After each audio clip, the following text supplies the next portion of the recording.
Hi, this is Eric Cohn, executive producer and host of Acton. And before this week's episode, I want to briefly tell you about our upcoming Poverty Cure Summit, an Acton Institute event.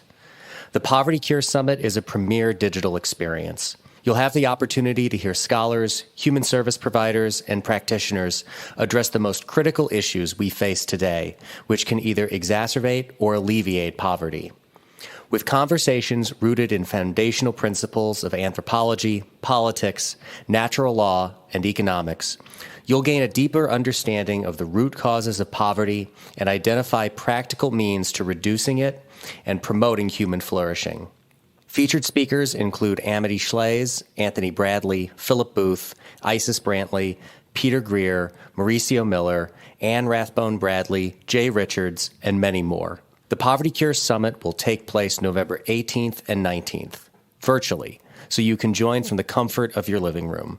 Registration for the Poverty Cure Summit is $99, but if you visit povertycuresummit.org right now and enter the discount code ACTONLINE, all one word, at checkout, you can register now for only $49.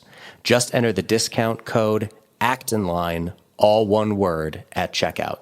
Your Poverty Cure Summit registration includes access to main stage sessions, a diverse range of panel discussions with experts and practitioners, interactive question and answer sessions with our panelists, and networking opportunities with summit attendees. Join the conversation and be a part of the cure. To register or learn more, visit povertycuresummit.org. That's povertycuresummit.org today.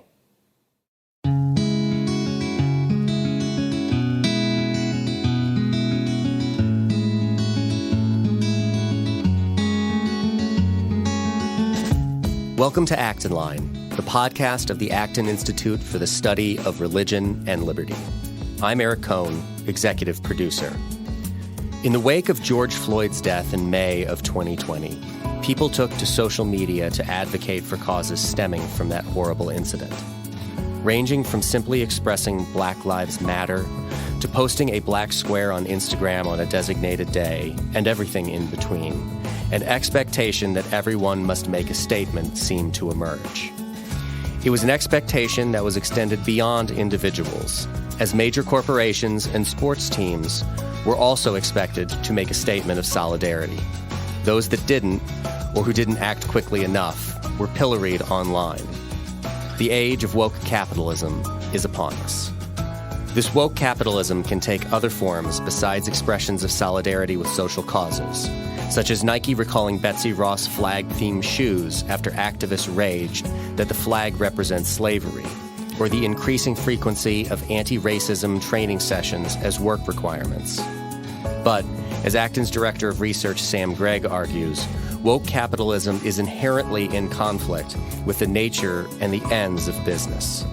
What is causing the rise of woke capitalism? What's the impact that it's having on the business world and on society as a whole? And what can be done about it? Sam Gregg joins us to discuss. You can find additional resources in the show notes for this episode, as well as find previous episodes of Acton Line on our website at acton.org/actonline. And if you like this program, you can help us reach even more listeners by sharing it with a friend and leaving us a 5-star review on Apple Podcasts. We welcome your comments as well.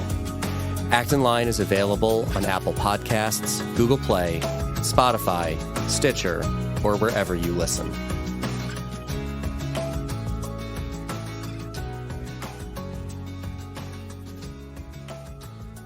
I'm joined now by Dr. Sam Gregg, who is research director at the Acton Institute, author of numerous books, including most recently Reason, Faith, and the Struggle for Western Civilization.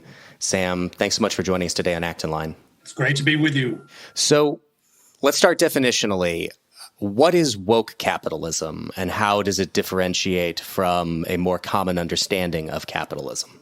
Well, I guess the simplest way to understand what we're calling woke capitalism is that it involves the prioritization of political causes that are conventionally associated with progressive or generally left-leaning positions and prioritizing those as being just as important, if not more important, than the conventional understanding of the role and purpose of business. And the role and purpose of business is primarily, not exclusively, but primarily to create economic value, realize profit, and to create economic goods that are at the service of the rest of society and which are made available to the rest of society through the process of market exchange.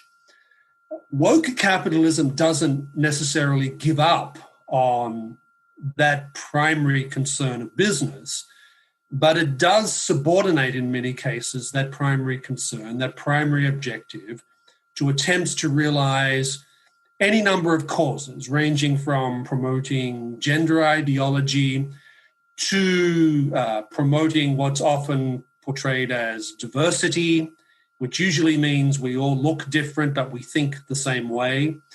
It involves, in that sense, a fundamental reorientation of the purpose of business and the embrace of causes that are traditionally pursued by other organizations, whether they're political activists, political parties, or general social movements that have very political and social goals as part of their essential telos. So I think that's what I understand to be woke capitalism. And I guess the word woke itself generally refers to this idea that we are waking up, so to speak, as progressives will typically say, to any number of injustices which we were not previously sufficiently conscious of. So that's how I would define woke capitalism in the ways that I think it differs from what we traditionally understand as the purpose of business and the purpose of the market economy more generally. Wokeness, this great awakening that we're going through, is a manifestation, a phenomenon of progressivism in the political left. Do you see any analogs out there from the right of a conservative or a right-wing woke capitalism? Is this only a phenomenon of the left, or does it exist across the political spectrum? Generally speaking, I think those who regard themselves as conservative or generally classical liberal in their politics have tended to view business in the traditional way that I just described it. They have, for the most part, not embraced political causes as central to their identity. Now, there are plenty of businesses, for example, who will say things like, we will do business with any number of organizations, but we will not be involved in, for example, the production of pornography.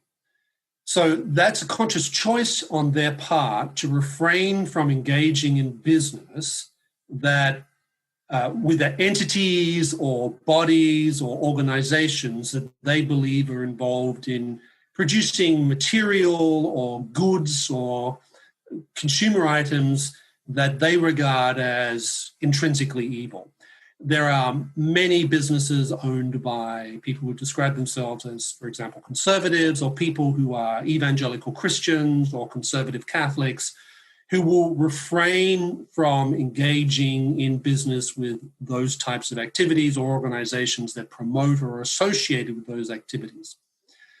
But they're not pursuing in the same sense, what you find on the left, which is the integration of particular progressive political goals into the very purpose of the business. The people who are conventionally regarded as socially conservative or religious conservatives, what they're saying is there are certain things that we will not do. We will not do certain things. That's quite different from saying we will actively pursue any number of political goals. So while obviously there's a moral concern that's generally reflected on the conservative side of these issues, that's different from integrating these things into the active promotion of political objectives as part of the core telos or mission of the business. So why is this happening, in your opinion? How did we get here? We only have to go back some 30 years to the famous quote from Michael Jordan about why he wasn't involved in political causes, in that Republicans buy sneakers too. And that approach to business seems to be almost impossible in this day and age. That it seems unlikely to me that a Michael Jordan of today would be able to make such a comment, that the role of him as a pitchman for sneakers is to get everyone to buy them, not just to get people of one political ideology to buy them, and to identify the purchase of the product as an article of their political ideology. Well, the first thing I'd say is that woke capitalism doesn't stop, for example, spokespersons for the NBA being involved in any number of woke causes in the United States, but also saying that, well, we can't possibly comment upon what's happening in China.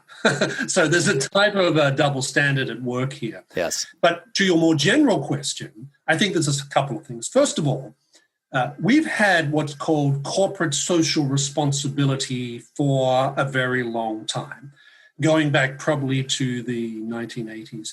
And by that I mean businesses, particularly large corporations, saying that their responsibilities, their primary responsibilities, go beyond creating value in goods and services that are sold in the marketplace. So they've been doing that for a considerable amount of time. And it was generally associated with broad generic things like the environment. The environment was the classic one. And at the time, things like environmentalism weren't necessarily seen as a strictly left-wing idea or a strictly conservative, I think. Things like that were more broadly diffused across the political spectrum. But the principle that businesses should be concerned with more than just its fundamental purpose has been in place for a very long time and has become an orthodoxy, I'd argue, in much of the business world. And it's certainly an orthodoxy which is being taught in much of the business school community. Another factor, however, which I think has come into play is that progressives have deliberately targeted the corporate world because they see it as a mechanism by which they can affect broader social change. They're not stupid. They understand that, particularly in a society like the United States, business in the corporate sector wields enormous influence. It goes just beyond the economy. It extends into social life, cultural life, and political life. So they have consciously targeted many businesses and corporations along these lines. And the response of many business people turns out to be very interesting, insofar as I think many business people have adopted the mindset of appeasement, which means, well, we'll just placate these people, we'll accede to some of their demands insofar as it doesn't seem to fundamentally impair our business to sell goods and services. Perhaps it even enhances it with some sections of the population. But another thing which I think is perhaps more worrying is that we shouldn't expect that business leaders, those working in corporations, those working in the human resource departments of major businesses, to think that they are somehow immune from the general shift towards wokeness and ideas of the necessity of being woke in this time and age. There's no reason to assume that they would be any more immune to that than anyone else. They have the same formation as everyone else. They are living in the same culture as everyone else. Their children are going to schools where this type of thinking is actively propagated.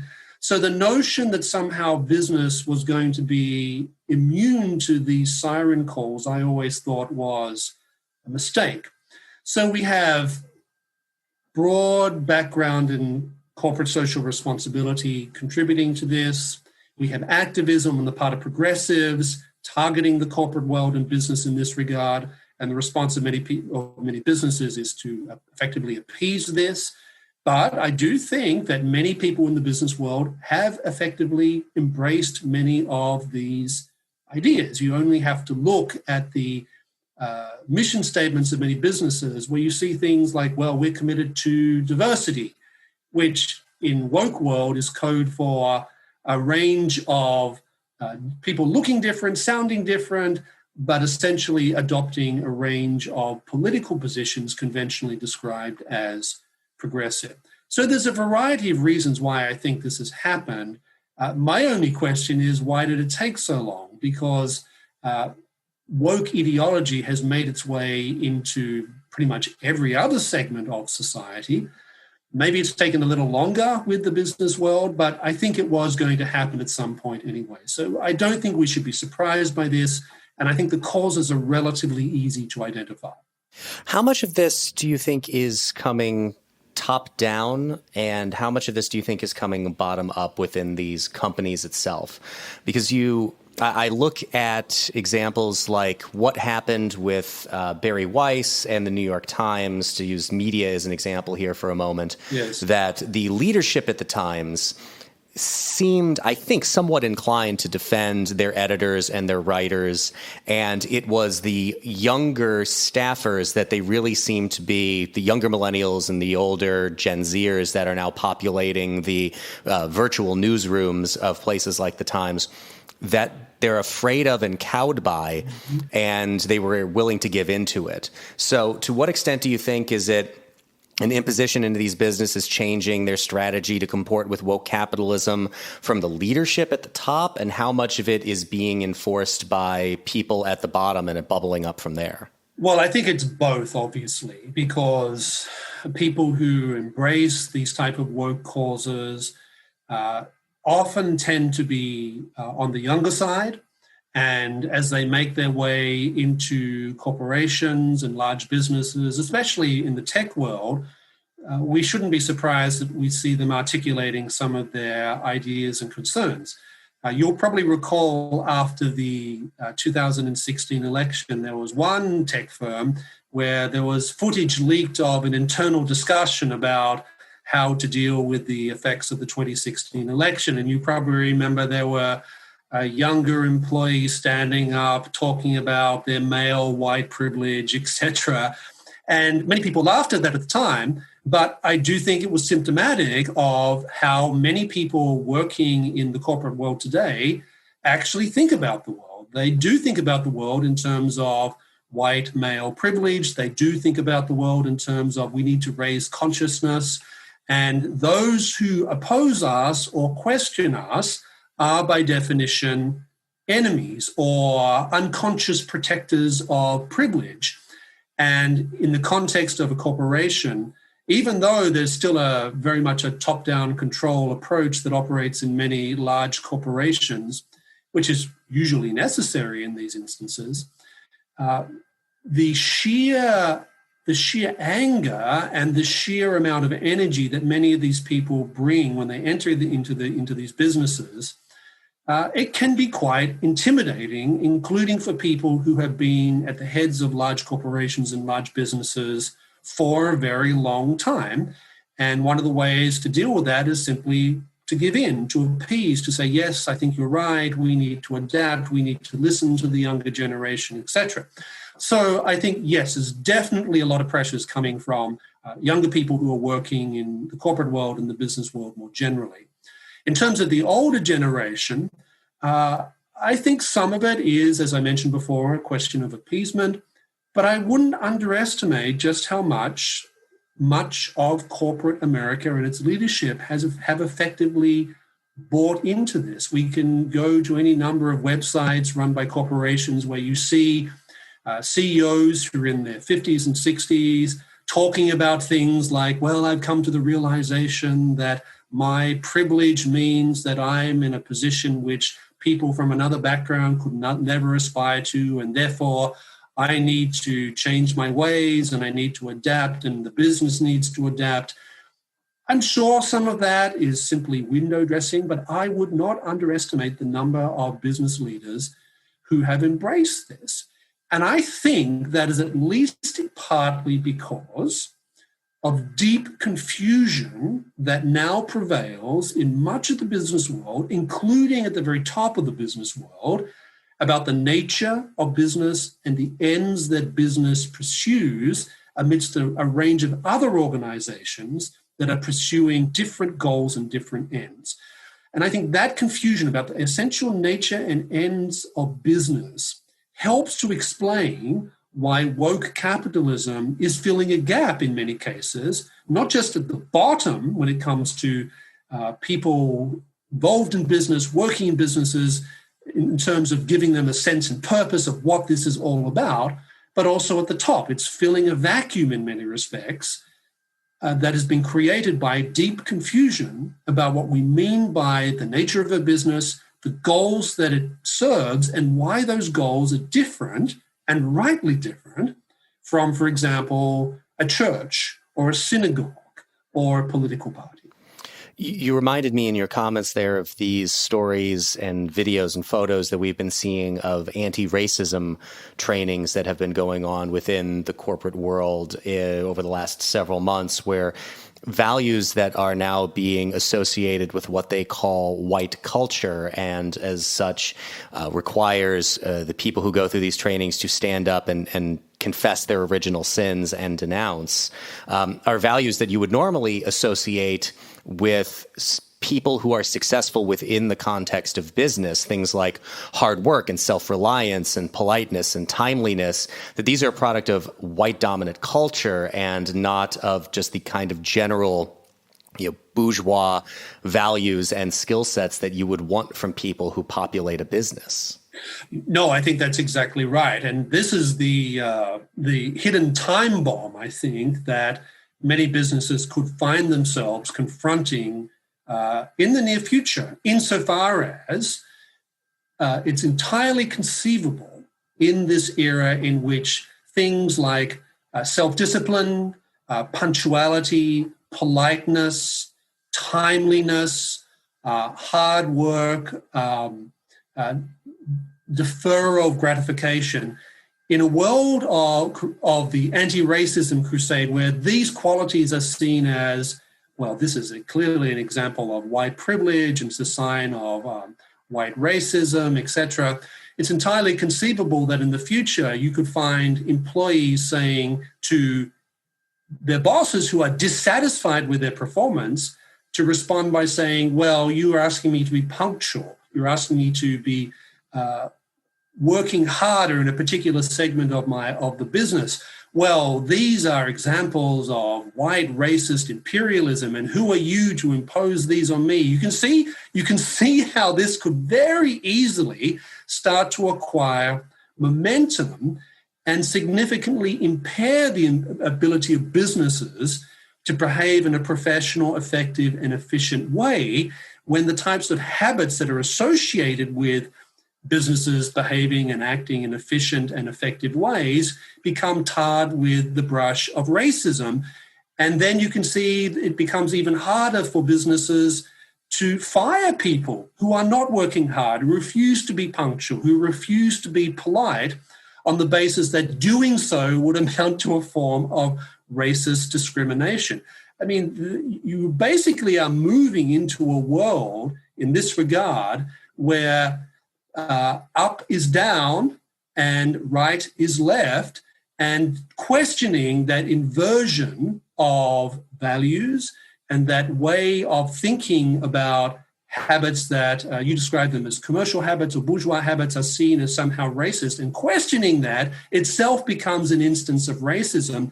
This is not going to turn out very well in the corporate world, whether it's in terms of effective personnel management or whether it comes to the nasty business of litigation, which sometimes follows the removal or firing of employees. You reminded me of a op-ed that was published back in June in the campus newspaper of my alma mater, which is a school where the theater program is a major focus. And it was by the gentleman who runs the theater program, on which he explained that in the theater school that they had enforced what was called a 10-minute rule, stating that students must arrive 10 minutes early to all official departmental functions as a signifier of their, quote, professionalism, and then goes on to say, while arriving early is certainly a laudable goal, in truth, we are enforcing a white colonialist conception of time on our students and doing so through an authoritarian approach rather than a teaching one. And which I don't know, Sam, if you know a lot about the theater world, but if you're 10 minutes late to a rehearsal in the professional theater world, you're going to get fired and your understudy is going to get the role and your understudy is going to be quite happy about that. So even in an industry, the theater world, that I think we would all be able to agree the politics of have always existed on the left, this kind of self-undermining action seems to be being inculcated to the youngest people coming up through that system. Yes, I think that's right. And you can also see this working not just at the younger level, but also at the older level. For example, I suspect we're going to see in the future major boards of directors, for example, saying things like, well, our stock performance is not so great this year. It hasn't been as good as in previous years. But don't worry, we're more diverse now. We are also in pursuing any number of goals that perhaps might undermine our ability to generate a sufficient return to our shareholders. And guess what? That's just the price we have to pay for being more socially progressive and just and more concerned with social justice, etc. So my point is that it's not just the type of problem you're describing that exists at the bottom entry level of many businesses or any of these activities that we're talking about. You can very easily see woke capitalism becoming a way in which boards of directors and CEOs start to excuse themselves for lower levels of performance, of failing to actually realize things like shareholder value. I will not be surprised at all to see boards and CEOs starting to invoke this type of rationale, which comes directly from this whole woke capitalism phenomena, as a way of basically of excusing poor performance. And if you criticize that, then you presumably are a racist or a bigot or whatever the expression happens to be. So you can see how this starts to become very dark, not just at the lower levels of businesses, but also at the very top as well. You talked earlier about how this contradicts or at least collides in some fashion with the actual ends of business, what business is supposed to do. Mm-hmm. How much of the emergence of woke capitalism do you think is a manifestation, though, of market desires? That these are businesses responding to what their customers are saying that they want from these businesses. And even if in a vacuum and in pure economic sense, we can discuss what the actual end of business is, they are responding to the market demand of what they perceive as their customers, what they perceive as the people who are now likely to patronize them and will be likely to patronize them in the future. And they're just giving them what they want. Right. Well, there is certainly evidence. There is certainly evidence out there, empirical evidence, that some businesses believe they are responding to some consumers' desire that their purchasing choices align with their political stances. There's plenty of evidence for that. It's also clear that some businesses are responding to pressure from institutional investors in this regard, institutional investors who have embraced what we would conventionally call progressive causes. There's no question that that's happening.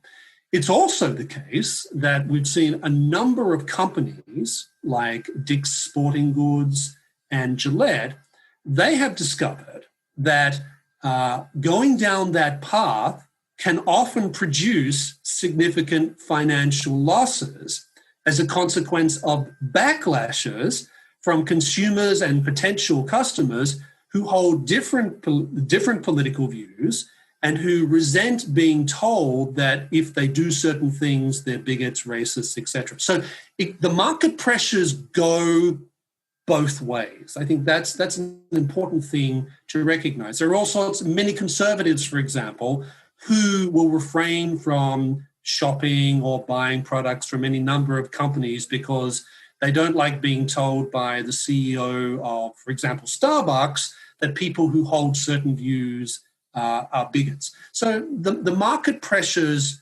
go both ways. The question that I think businesses have to ask themselves, and this is less a question of business ethics and less a question of the whole political side of things, is how long is that going to be sustainable?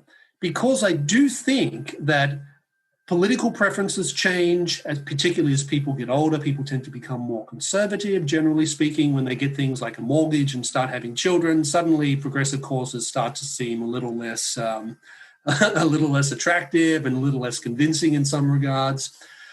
There's also generational change. I don't know what the next generation is after Generation Z, but who knows? They could be a deeply religious generation.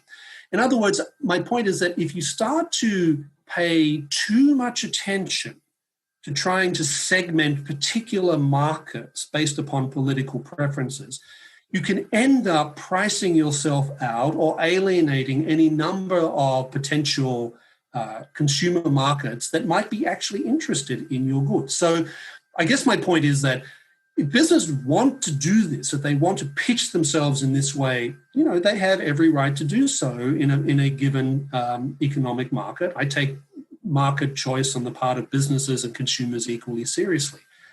But there's some big potential downsides to that strategy, as a number of companies have discovered when they suddenly discover that they're losing any number of customers because these customers don't like being told that their political views on any number of subjects are somehow outside the pale. So I'm not convinced that in the long term, it's going to be a particularly effective business strategy. Well, I want to press you on that. So you have examples, you pointed to the Starbucks example there, and you have plenty of examples of either boycotts or boycotts on the left and the right, of the left saying, nobody should eat at Chick-fil-A, and then the right saying everyone should go eat at Chick-fil-A. Right. And you have so many of these decisions now being filtered, so much of our lives really being filtered through our political understanding of ourselves. Mm-hmm. I've talked on several episodes of this program with different people on my theory that socialism, as it is being adopted by younger generations — I'm an older millennial — by other millennials, by Gen Z, people in that generation, has a lot less to do with any economic or philosophical understanding of socialism. It has to do more with a replacement for the religious instinct that they have. And since they're not acting religiously, they want to feel a part of something larger than themselves. And they take politics then as the next logical conclusion of what they should adopt. And they filter everything through that. And everyone must have an opinion on everything. Right. Do you see it potentially evolving so that, yes, you may not have these big behemoth corporations like we have now that serve a enormous market audience like that, but instead having it replaced by, I think, what we're seeing in the media industry, where if you look at the cable news networks, they've made a decision that it's better for them to have a very sticky 5% of the market than to try to make a play to have 25% of the market. Right. Because you could gain and lose from that number, but the 5% aren't going anywhere. Right. No, I think your analysis is spot on, insofar as there's no question, at least to my mind, that the decline of religious observance, the decline of religious practice, the decline of religious affiliation, which, as you know, is far more advanced in that other sort of big center of global capitalism called continental Europe. It's much more advanced there than it is here. And, rates of religious observance and identification remain in America, spectacularly high for a liberal democracy with a market economy compared to other countries. But there's no question in my mind that with significant portions of the population, I think particularly on the left, and I think the empirical data would bear this out, that politics has essentially assumed the place of religion in people's lives. And of course, the difficulty is that religions, at least, for example, Christianity and Judaism, are not utopian. They're not trying to realize heaven on earth in the here and now, or at least orthodox versions of them aren't. Whereas politics, when you make politics your religion, then then the utopian impulse becomes very, very real, and you want to start seeing this reflected in everything around you, including what you're viewing in media, for example. And so many companies are having to make decisions of the type that you're saying. They're saying, well, we could get a broader segment, but if we do that, then this very loyal 5% are going to shift away from us. You know, there's some very complex decisions about market trends. There's very, very complex decisions about how different audiences respond to different stimuli that are involved in that. And, you know, businesses have marketers studying this type of data all the time. So it is possible that we could see a definite fragmentation over time, at least in the short term, of people saying, well, businesses saying, well, we're just going to market to this 5% of the population, and others saying, well, we're just going to market to this 15% of the population. That has effectively happened, as you say, in much of the media industry. But here's the thing. In a dynamic market economy, those things generally don't stay static. New products come along, new businesses come along, new business models come along. I think it's a mistake for businesses, be they small or large, to lock themselves into thinking that this is essentially the foreseeable future in terms of our market share, and nothing is going to change that. And to the extent that's driven by the politicization of everything, as you say, everything is political now, we just have to live with that. We just don't know in a dynamic market economy, even as one as regulated as the United States, what's going to come along next. So I think that as long as we have relatively open markets, and I say relatively because we don't live in some sort of laissez-faire economy in the United States, we all know that. But as long as we have relatively open markets, it's a mistake for businesses to think that they can sort of secure a given share of the market and they can be guaranteed that for certainly in the long term. So I think that adopting that approach that you just described, which many businesses have, maybe it'll pay off in the short to maybe medium term, but in the long term, I do wonder about that as a sustainable business strategy. We've talked about this being primarily a manifestation of the political left.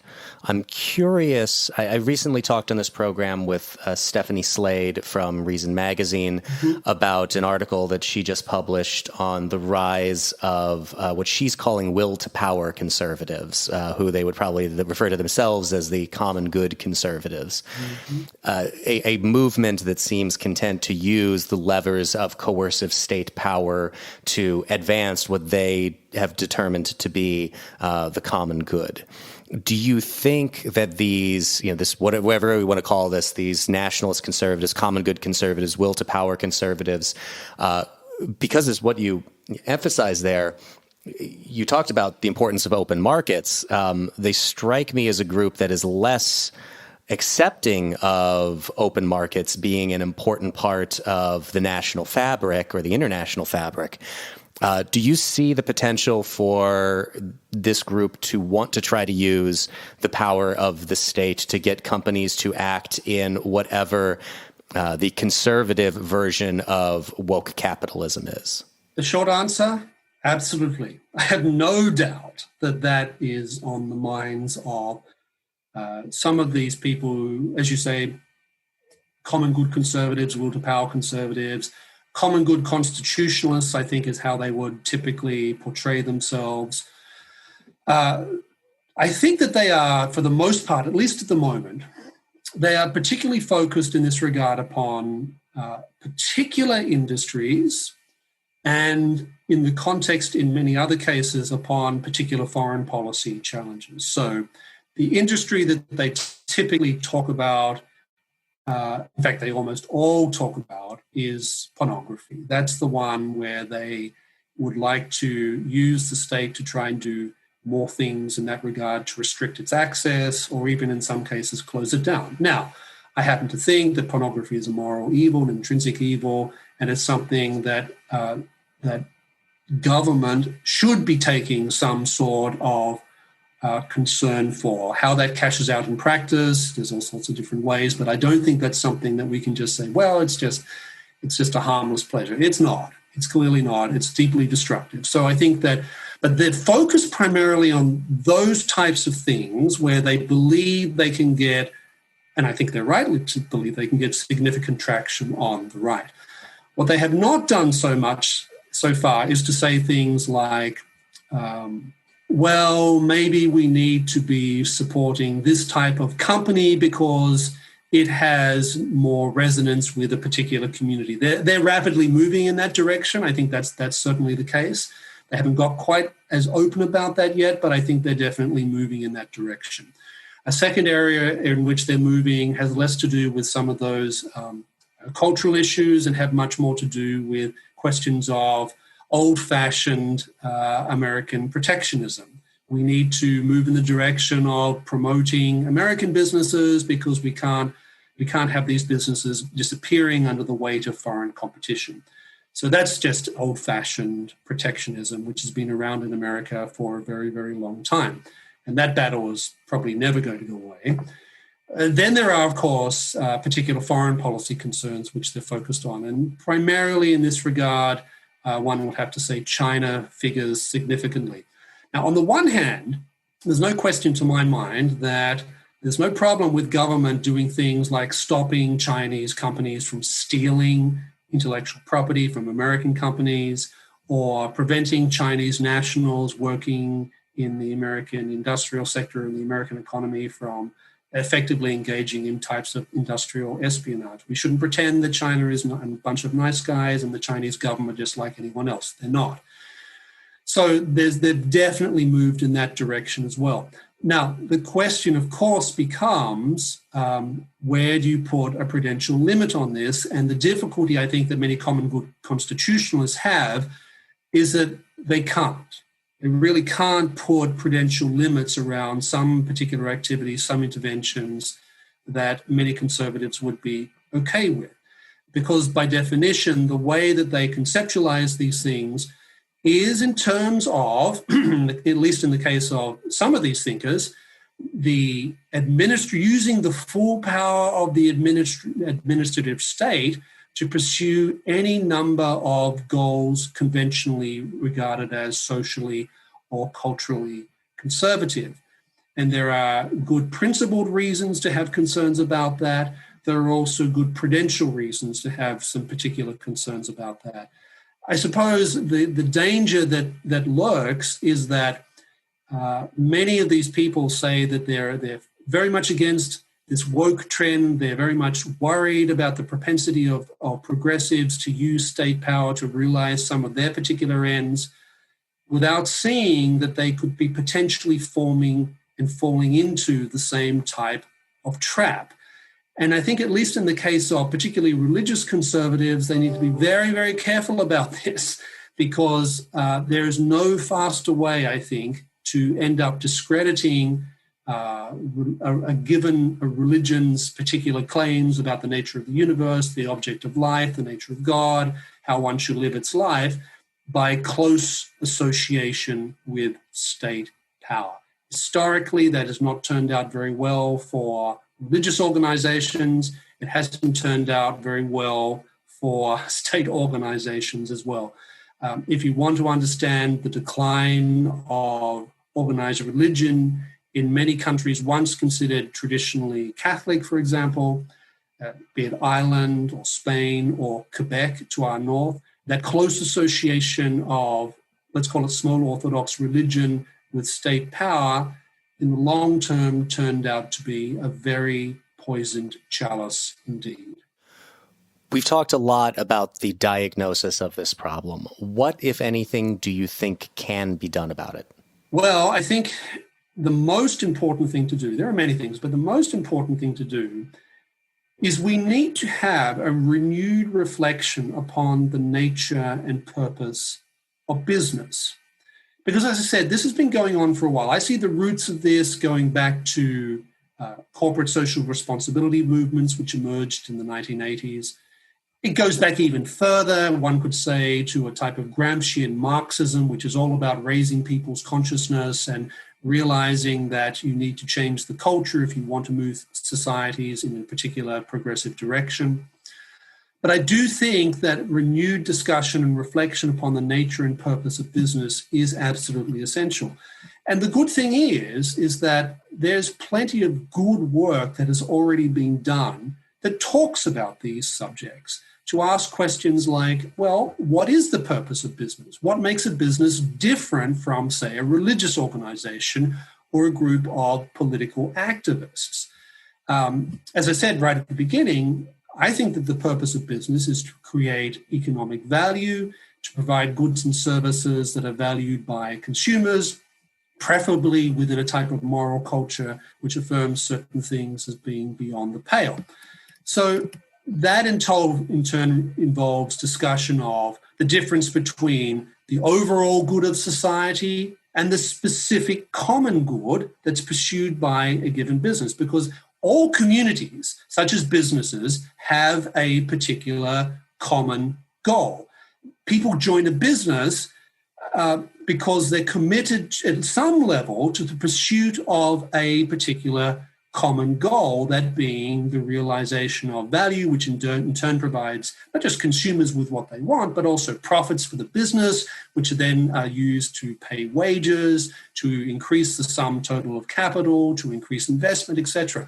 It's not hard to come up with a specific common good that only business can realize. So making a distinction between that common good of the business and the overall common good of society, I think, is a very good way of distinguishing what is properly the role of business, what is the proper end of business, and what is not. This is not very hard to do, but it does involve challenging many of the conceptions of the nature and purpose of business that are being articulated by CEOs these days, that are also being taught in the context of business schools.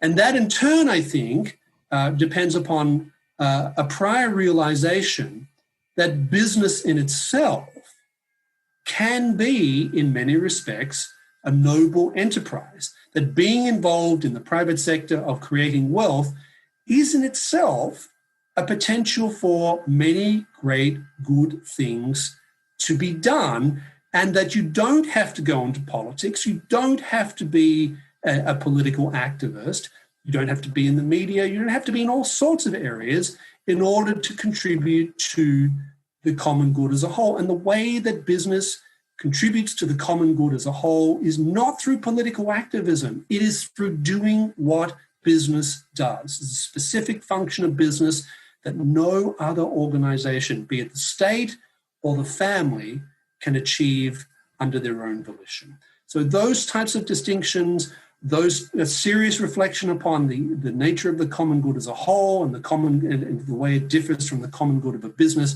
all those types of serious intellectual distinctions, exploring these, seeing how they relate to each other, is, I think, fundamental if one is going to push back against this type of woke capitalism, which is engulfing the business world in America and Europe right now. Dr. Sam Gregg is research director at the Acton Institute and author of numerous books, most recently Reason, Faith, and the Struggle for Western Civilization. Sam, thank you so much for joining us today on Acton Line. It's great to be with you.